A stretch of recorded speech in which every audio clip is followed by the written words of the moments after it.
কী অবস্থা মোনা, সবাই কেমন আছেন? আশা করি সবাই ভালো আছেন। তো যাই হোক, আসলে আমরা সবাই জানি ফেব্রুয়ারির 1 তারিখ হইতে আপনার টেক্সটাইলগুলো বন্ধ হয়ে যাবে। তো বন্ধ হয়ে গেলে কিছু মানুষ কমেন্টস করতেছে যে দেশের চুর ডাকাত বেড়ে যাবে, আর হচ্ছে দারিদ্রতাটা মানে বেড়ে যাবে।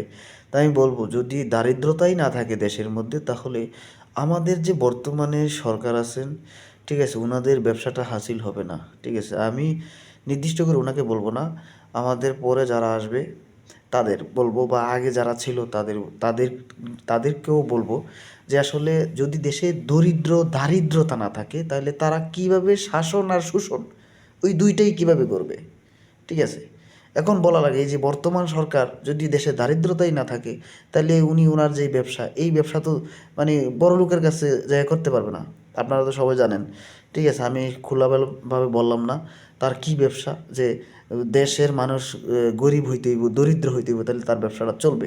ঠিক আছে, বর্তমান সরকারের আর হচ্ছে যারা আগে পূর্বে ছিল বা ভবিষ্যতে আসবে, তারাও চায় যে দেশের মানুষ দরিদ্র বা দারিদ্রতায় একেবারে জর্জরিত থাকুক।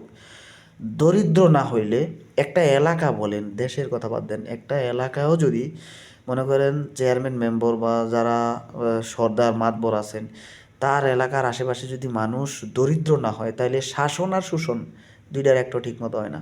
এই জিনিসটা কি এটা বলা লাগবে না, এখন বর্তমানে মানুষ বুঝে।